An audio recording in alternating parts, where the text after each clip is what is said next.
everybody, welcome back for more X-Files Revisited. Today we're going to be looking at Die Hand Die Verletzt, episode 14 of season 2. Today's episode finds our agents knee-deep in a murder investigation in a small town run by devil worshippers. The episode begins in the scariest thing the writers can think of, the parent-teacher committee. And like all good modern-day teacher committees, it's run by Satanists. May the black powers of our forefathers make us strong. Hail. Hail the lords of darkness. Oi! Jerry and Dave here bring some young ladies into the woods to show them a satanic altar in the hopes of getting a little action, but I don't know exactly how that's supposed to work. Okay, when they get freaked, you get Kate. I take Andrea. Those mittens are giving me a Gingrich. I'm sorry, but what the hell does "those mittens are giving me a Gingrich" mean? Anybody know? Cause I looked it up and couldn't find a damn thing. Jerry boy shouldn't be so concerned about getting a Gingrich with Andrea anyways, because this young lady isn't exactly what she says she is. No f***ing way! Dave starts reciting some kind of satanic incantation, but having seen The Evil Dead a million times, I'm not sure this was the brightest thing to do.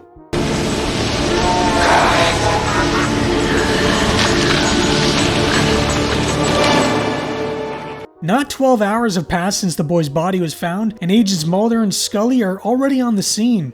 The boy's eyes and heart have been cut out, and the area seems to be well known within the community for harboring witchcraft and other satanic rituals. Well, I know he and his friends listen to devil music. The night Chicago died? Scully finds a piece of the passage the teens read, and the sheriff talks about his childhood and how these woods always had a dark reputation to them. Mulder is under the belief something strange is going on, but our girl Scully, of course, thinks there's a more rational explanation for it all. Mulder, toads just fell from the sky. Just the parachutes didn't open. You were saying something about this place not feeling odd? Mulder is at the not-so-subtly named Crowley High School to see who signed out the book with the passage the teens had read, but I would love to know who author Stephen King is. The agents discovered Dave was the last one to sign out the book, so they decide to pay him a visit.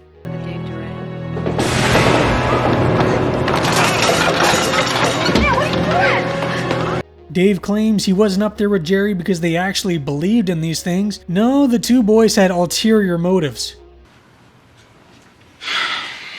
We were just trying to get some. I told you.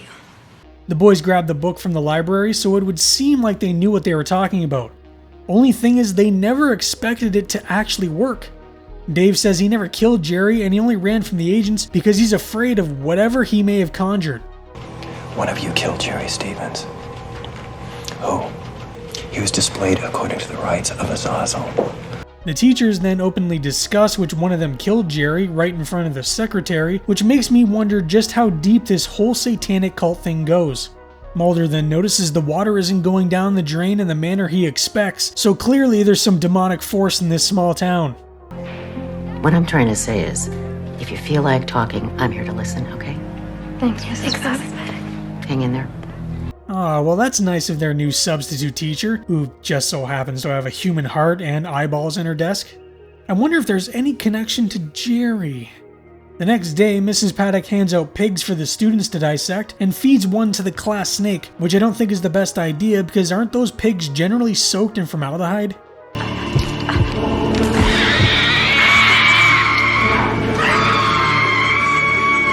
All of this is perfectly normal when doing a dissection. The young girl Shannon is brought to the office, where the guidance counselor tells her father will be there soon to pick her up, and this for some reason sets her off running. Her father Jim, or stepfather, is one of the members of the PTC, and she reveals some wild story of incest and satanic sacrifice to Mulder and Scully.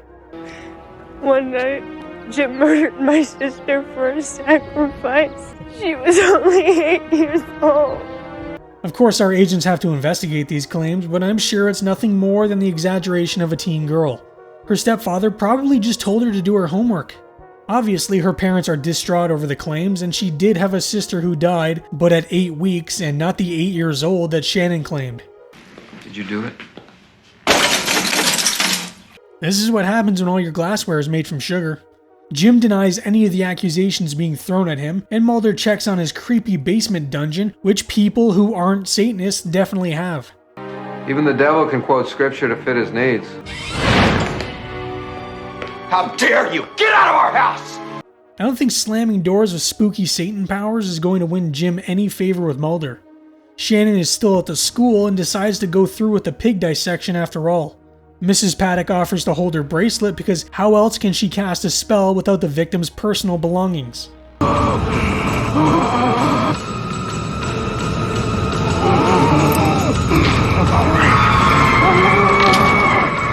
Somehow cutting one wrist causes both to bleed and makes Shannon pass out. The agents are on the scene, again, and Mulder finds Shannon's bracelet on Mrs. Paddock's desk. Are any of you responsible for my daughter? We all are. She was sacrificed. Alright, so she didn't pass out, she somehow died from that small pool of blood. I've lost more blood from cutting open my pinky finger. For someone that just lost his daughter, though, Jim doesn't seem all that upset. She wanted me to hold that for her. There's some spooky things going on, and the agents are starting to hone in on Mrs. Paddock. Even Scully is starting to think that something isn't quite adding up. And when I questioned the other staff members about Mrs. Paddock's background, no one can even recall hiring her.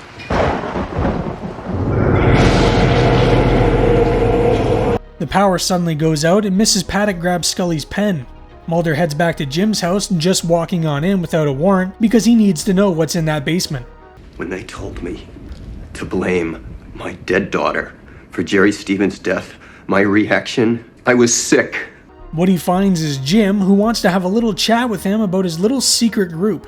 Meanwhile, Scully is checking out Mrs. Paddock's background, which is clean as a whistle. Still doesn't stop Mrs. Paddock from casting a spell, though. We'd include them in the ceremonies, against their will. They were too young to be trusted not to talk, but we never physically hurt them. So he did involve his daughter in their rituals, but they still didn't go exactly how Shannon claimed. But you are responsible. Did you really think you could call up the devil and ask him to behave? Mrs. Paddock calls Mulder, impersonating Scully, saying that she's in trouble. Before Mulder leaves, he places Jim under arrest and handcuffs him to the railing. Jim starts to cry over everything that he caused, not realizing things are about to get much worse.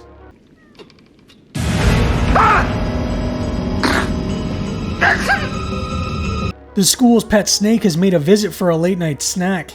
Mulder arrives at the school only to come to find that Scully never even touched the phone, never mind called Mulder for help.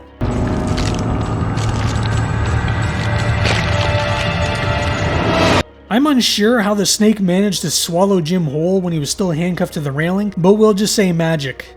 Mulder and Scully arrive back at Jim's place and find nothing but a spirit Halloween skeleton left behind.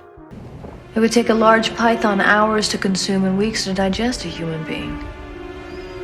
You really do watch the Learning Channel. Mulder finds the snake's skin and Scully remembers the giant python in Paddock's room.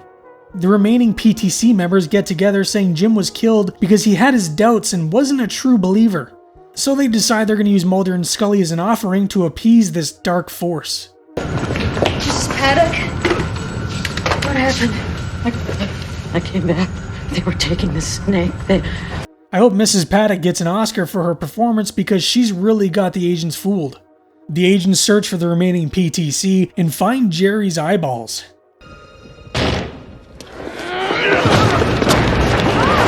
Suddenly it's turned into pro wrestling when one of the PTC tries to take out Mulder with a folding chair. A chair didn't work, but a cheap shot to the back of the head sure did. They're dragged to the showers, for easier cleanup.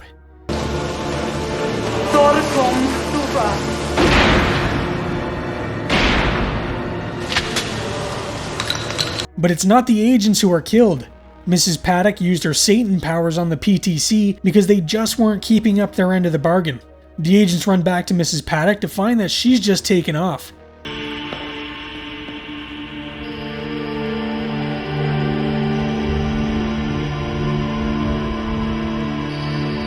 Yeah, good luck explaining this one to Skinner. Die Hand Die Verletzt is a fun episode and one of my personal favorites. I've always been more drawn to horror, so an episode about satanic cults and occult witchcraft is right up my alley. It's nice seeing Scully back on her feet after the last episode left her so traumatized. The episode currently has an 8.2 on IMDb, and I would give it an 8 myself. I think it's pretty solid all around. The episode was written by Glenn Morgan and James Wong and was based on an idea by Morgan to feature a half-snake, half-man eat a man whole. It was also written as a means to parody followers of mainstream religions that weren't as devout as they would often claim. After this episode, the two writers would leave the show to produce the Fox series Space Above and Beyond. The words, "It's been nice working with you" on Mrs. Paddock's chalkboard at the end was seen as a goodbye to the cast and crew from both Morgan and Wong. Chris Carter praised the episode for its clashing tones. In the beginning, the episode almost comes off as comical, with the PTC reciting satanic rituals and the toads raining from the sky, but then became really dark during the second half. Chris said, "It was a fun script that turned this big corner when the girl had the emotional breakdown. It suddenly became a very creepy, dark, disturbing episode. It was vintage Glenn and Jim, and we had a great performance by the guest stars. A really good, solid episode that actually veered a little more toward the horror genre, but it worked because of Mulder and Scully."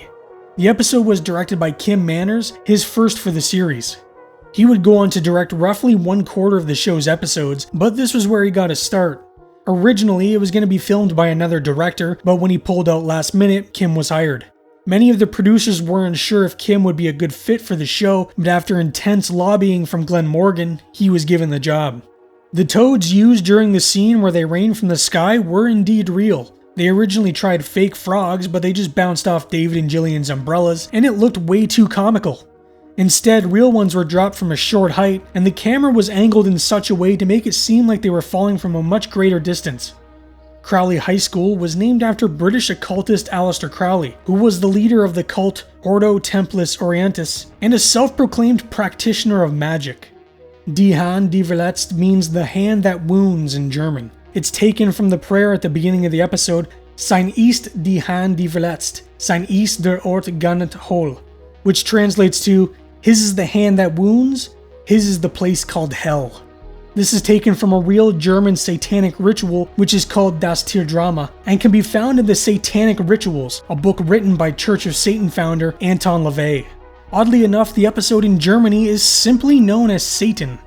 Actor Dan Butler played the role of PTC member Jim Osbury. Dan had an incredible fear of snakes, so during the scene where the snake was to wrap around him, he was unable to speak. The one positive, however, is he was so scared, he would sweat profusely, making the art department's job that much easier as they weren't needed to spray him with fake sweat between takes.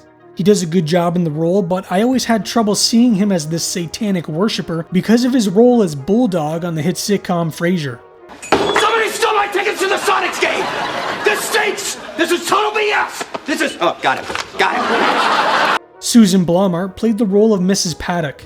She's an American-born actress most known for her role as Mr. Kaplan in the TV drama series The Blacklist. She's also been in 8 episodes of Law & Order and appears in many small character roles in films like Pet Sematary and Edward Scissorhands. Sean Johnston played PTC member Pete.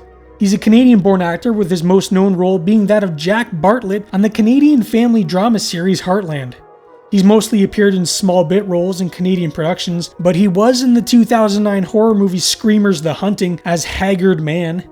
Die Hand Die Verletzt is a really good horror episode, and I definitely recommend it if you're looking for something a little more on the spooky side.